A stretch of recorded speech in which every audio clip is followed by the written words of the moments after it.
یہ تو ہم نے شروع کی فضیلت سماعت کی. اب اس کے آگے کچھ سنتیں اور کچھ آداب ہمیں سیکھنا ضروری ہے. اور اسلام ایک پیارا بہت سندر کا مذہب ہے جو ہمیں ہر ایک چیز کے آداب ہے. اب دیکھیے چھینک، جو چھینک ہے ہر کسی کو آتی ہے، چاہے ہندو ہو، چاہے مسلم ہو، چاہے عیسائی ہو، چاہے سکھ ہو یا پھر یہودی ہو، کوئی بھی ہو، انسان ہے اس کو چھینک آئے گی. آئے گی نہیں آئے گی؟ آئے گی نا. لیکن الحمدللہ ثم الحمدللہ ہم اس مذہب کے ماننے والے جہاں پر ہم کو چھینک آنے پر کچھ آداب، کچھ پابندیاں لگائی گئی ہے کہ ہم اس پر عمل کریں اور دنیا میں بھی اس کا فائدہ ہوگا اور آخرت میں بھی اس کا فائدہ ہوگا. اب کیا چھینک، جب کسی بندے کو چھینک آئے، سرکار صلی اللہ تعالیٰ علیہ وسلم کی سنتیں ہیں، جب کوئی بندے کو چھینک آئے تو اسے چاہیے چھینکنے کے بعد کیا کہنا چاہیے؟ الحمدللہ. بولیے الحمدللہ. الحمدللہ کیا کہنا چاہیے؟ الحمدللہ. آپ جانتے ہیں جب سب سے پہلے چھینک کس کو آئی؟ انسانوں میں سب سے پہلے چھینکا کس نے؟ آدم. آپ جانتے ہیں لیکن آپ کو یاد نہیں. آدم علیہ السلام. آدم علیہ السلام. جب اللہ تعالیٰ نے آدم علیہ السلام میں روح ڈالی، پہلے حضرت آدم علیہ السلام کا خطبہ تیار کیا گیا مٹی سے. جیسے حضرت آدم علیہ السلام نے روح ڈالی، جب روح مکمل ہو گئی، جب ان کی جان آ گئی تو سب سے پہلے آدم علیہ السلام نے چھینکا. سب سے پہلے آدم علیہ السلام نے چھینکا. اس سے کہا جاتا ہے جب چھینک آئے نا تو لوگ پوچھتے ہیں چھینک آئے نہیں، بلکہ چھینک اسے ہی آتی جو اللہ کی بارگاہ میں پسندیدہ. تو اگر چھینک آئے گا تو ہمیں محسوس کرنا چاہیے، شکر ادا کرنا چاہیے کہ اللہ نے ہمیں اپنا پسندیدہ رکھا. جیسے حضرت آدم علیہ السلام کو چھینک آئی، حضرت آدم علیہ السلام نے سب سے پہلے اللہ کا شکر ادا کیا، کہا الحمدللہ. کیا کہا؟ الحمدللہ. کہ اللہ تو نے مجھے زندہ کیا، تو نے مجھے میرے اندر گزارا. تو چھینک آئے تو کیا کہنا ہے؟ الحمدللہ. مجھے چھینک آئی، میں نے کہا الحمدللہ. ابھی آپ لوگ نے سنا تو آپ کو بھی اس کے جواب میں کچھ کہنا ہے. یرحمک اللہ. کیا کہنا ہے؟ یرحمک اللہ. تھوڑا بہت الفاظ آگے پیچھے. بولیے یرحمک اللہ. یرحمک اللہ. بہت سے لوگ کہتے ہیں یا رحمک اللہ یا پھر کچھ اور کہتے ہیں، لیکن یہ اصل الفاظ ہے یار. بولیے یرحمک اللہ. ٹھیک ہے، یہاں تک تو اصل لوگوں کو پتا ہو. اب آپ نے کہا یرحمک اللہ اور میں نے آپ کا جواب سنا کہ آپ نے یرحمک اللہ کہا. اب اس کے بدلے میں مجھے بھی کچھ کہنا ہے. مجھے بھی کچھ کہنا ہے. کیا کہنا ہے؟ کیا کہنا ہے؟ گھبرائے. کیا کہنا ہے؟ یہدیکم اللہ. اس کے علاوہ اور ایک لفظ یغفر اللہ لنا ولکم. کیا کہنا ہے؟ یغفر اللہ لنا ولکم. یغفر اللہ لنا ولکم. آپ نے تو میں نے سیکھا الحمدللہ کہا، آپ نے سنا نا، تو جو آپ نے سنا نا الحمدللہ میں نے کہا، تو آپ کو جواب میں یرحمک اللہ کہنا یہ واجب ہے. کیا یہ واجب ہے؟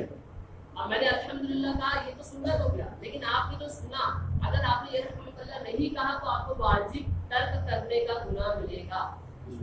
ایک ولی اللہ ہے، ان کا نام یاد نہیں آ رہا، وہ کشتی پر ایک جگہ سے گزر رہے تو کسی نے چھینکا الحمدللہ تھا اور وہ بندہ کشتی میں سوار ہو کر نکل گیا. اب انہوں نے سنا کہ الحمدللہ وہ بندے نے کہا اور انہوں نے سنا. اب ان کو جواب دینے کے لیے انہوں نے، وہ بندہ آگے نکل گیا لیکن انہوں نے دوسری کشتی تیار کی، اس پر بیٹھے اور اس کے پیچھے پیچھے گئے. وہ بندہ ایک کنارے پر اترا، یہ بھی وہاں پر اترے اور اس کے جواب میں انہوں نے کہا کہ یرحمک. صرف انہوں نے جواب دینے کے لیے اتنی مشقت اٹھائی کہ جواب دینا اتنا ضروری ہے.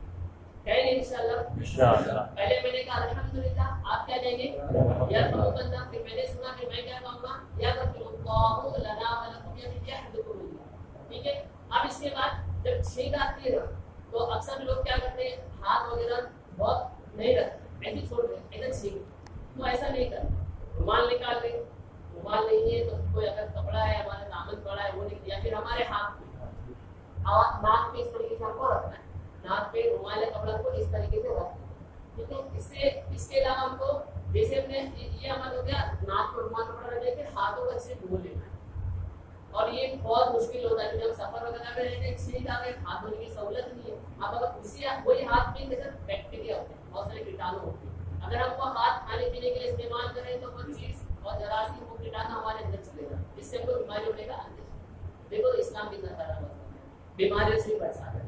کیا کر لینا چاہیے, ہاتھ کو دھو لینا چاہیے. اور جو آواز ہوتی ہے نا آواز وہ کچھ لوگ ہوتے ہیں اتنی زور سے چھینکتے ہیں آس پاس والے پریشان ہوتے ہیں, تو آواز اتنی نہیں ہونی چاہیے, آواز کو پست رکھیں, آواز کو پست نہیں کہ کم آواز رکھنی, جیسے کہ اتنی زور سے بہت سی آواز نہیں ایک دم آرام سے. اگر ایسا لگے کہ آواز زیادہ ہو رہی ہے تو اس کو بڑھا لیں, اور بڑھانے سے آواز ہماری کم ہوتی ہے. تو چھینک کی آواز کو پست رکھیں, یہ بھی سرکار کی سنت ہے کہ حضور کو جب بھی چھینک آتی تو آپ صلی اللہ علیہ وسلم کوشش کرتے کہ آواز کم سے کم. تو یہ کہ کچھ چھینک کے آتا عمل کریں گے انشاءاللہ.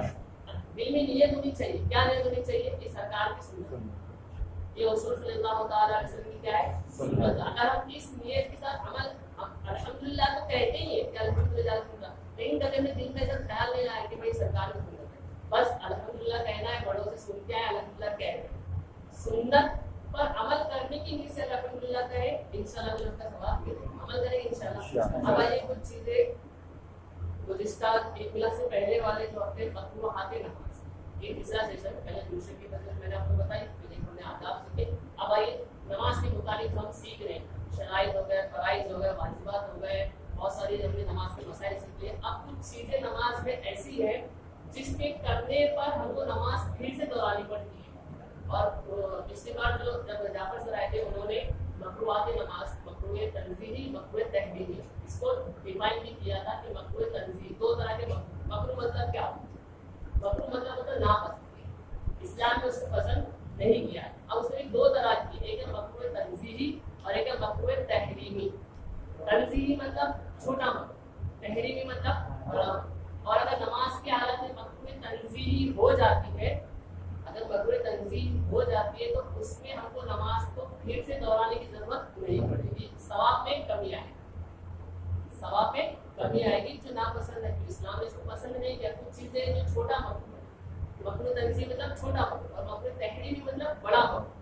مقروح تنزیہی کی طرف انشاءاللہ تعالیٰ اگلی بار آئیں گے, لیکن میں آپ کو مقروح تحریمی بتا دوں جو بہت زیادہ ہم کو سیکھنا ضروری ہے, جس کی بنا پر نماز ہم کو دہرانی پڑتی ہے, اور یہ چیزیں بہت زیادہ ہوتی ہیں.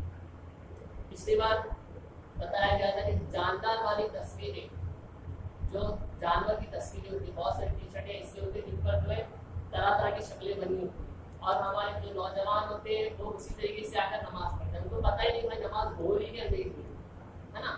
تو ہم کو سیکھنا چاہیے کہ نماز ہماری درست ہو رہی ہے کہ نہیں ہو رہی. اگر جاندار والی تصویریں بنی ہیں, میں آپ کو اس میں اسٹارٹنگ سے بڑا بتاؤں, جیسے کہ نماز میں ہم جاتے ہیں, سب سے پہلے نماز میں کپڑا سمیٹنا, کیا کرنا, کپڑا سمیٹنا. اب کپڑا سمیٹنا مطلب کیا, اکثر جو ٹائٹ جینس ٹائٹ پہنتے ہیں یہ معاملہ ان کے ساتھ ہوتا ہے.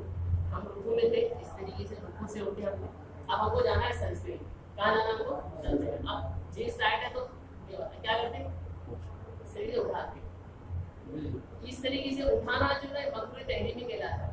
اور یہ مسائل حضرت ابو حنیفہ نے بتائے ہم کو, بخاری شریف میں موجود ہے, ہم سیکھتے ہیں.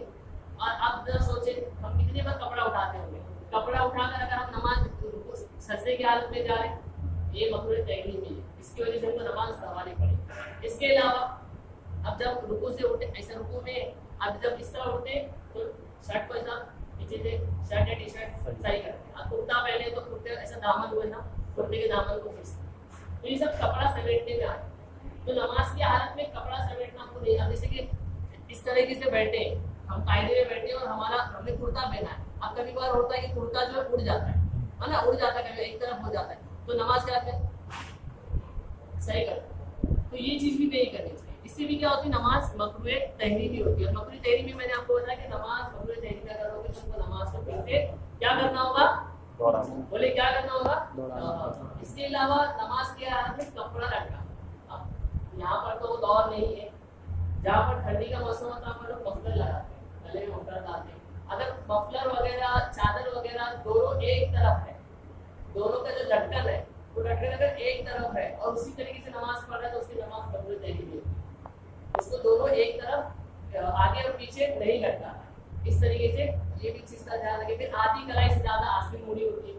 یہ جو آدھی کلائی ہے یہ ہماری اپنی کلائی یہ آدھی ہوتی ہے. اگر اس سے زیادہ تو کس طریقے سے آسپن موڑی ہوتی ہے کپڑا الٹا ہو جاتا ہے. تو یہ اس سے زیادہ اگر آسپن موڑی ہے تو اس کی نماز مقبول نہیں ہوگی. اس کا بھی ہم کو خیال کرنا اچھی طریقے سے آسپن وغیرہ نیچے کرنے. ٹھیک ہے. اس کے علاوہ اب کچھ ایسا ہوتا ہے کہ ہم نماز کے جماعت چل رہی ہے, اب ہم کو جماعت میں شامل ہونا ہے, اب ہم کو پاخانہ یا پیشاب بڑی شدت سے آتی ہے, ایسا احساس ہوتا ہے کہ پاخانہ پیشاب شدت سے آ رہی ہے. اگر اسی شدت کے ساتھ ہم نے نماز پڑھی تو ہم کو نماز پھر سے دوبارہ پڑھے, یعنی کہ شدت ایک دم کے بس. اب کیوں اس سے کیا ہوگا, معلوم جب نماز میں پڑھ رہا ہوگا نا تو اس کا ذہن نماز میں نہیں ہوگا بلکہ پاخانہ پیشاب کی طرف. اب کیسے جماعت ختم ہو جائے ہمیں پڑھائی سے رکھو, تو اگر اس طریقے پاخانہ یا پیشاب اس کو شدت سے آئی یا پھر بھوک کا احساس, بھوک بھی اس کو شدت سے لگی ہے, ایک دم شدت سے بھوک لگی ہے, تب بھی اگر اس حالت میں نماز پڑھے گا تو اس کو نماز پھر سے دوبارہ پڑھے گی. اگر جماعت چھوٹتی ہے تو ہم کو چاہیے کہ ہم پہلے پاخانہ پیشاب اچھے سے فارغ ہو جائے, اس کے بعد آ کر لاسٹ رکعت میں لے یا پھر نماز جماعت ختم ہو جائے اس کے بعد بھی ہم نماز پڑھ سکتے ہیں. ٹھیک ہے. اور بھی دوسری چیزیں ایک لاسٹ بتا دوں, جیسے کہ بہت سے لوگ ہوتے ہیں نماز کی حالت میں جب ایسا رکوع میں سے اٹھتے تو ایسا بھی ہوتا ہے. اس کے علاوہ جب بیٹھے تو ایسا انگلیاں توڑتے ہیں, اس طریقے سے رکوع میں جا رہے ایسا انگلیاں توڑتے ہیں. تو یہ انگلیوں کی ہڈی توڑنا, اس کو وجہ سے انگلیاں چٹکانا, اس طریقے سے کرنا ہے. پھر کینچی بنانا, اس طریقے سے نماز کی حالت میں کینچی بنانا, تو یہ سب بھی جو نماز کی مخلوقات ہے. تو ہم کو اس طریقے سے اور بھی دوسری چیزیں ہیں. قرآن شریف کو الٹا پڑھنا, جیسے کہ پہلی رکعت میں اس نے پڑھا سورہ ناس آخری سورہ, اس کے بعد دوسری رکعت میں اس نے پڑھا سورہ فلق, پھر یعنی کہ قرآن شریف کو پیچھے سے پڑھا, جان بوجھ کے, غلطی سے نہیں بلکہ جان بوجھ کے. اس طریقے سے اگر قرآن شریف سورہ پڑھا تو یہ بھی مقروء تعلیمی ہے, اور بھی بے شمار مقروء تعلیمی ہے. تو انشاءاللہ تعالیٰ ہم اور بھی سیکھیں گے آگے. تو آپ لوگ سے گزارش ہے کہ آپ لوگ ہر ہفتے لوگوں کو لائیں گے انشاءاللہ تعالیٰ.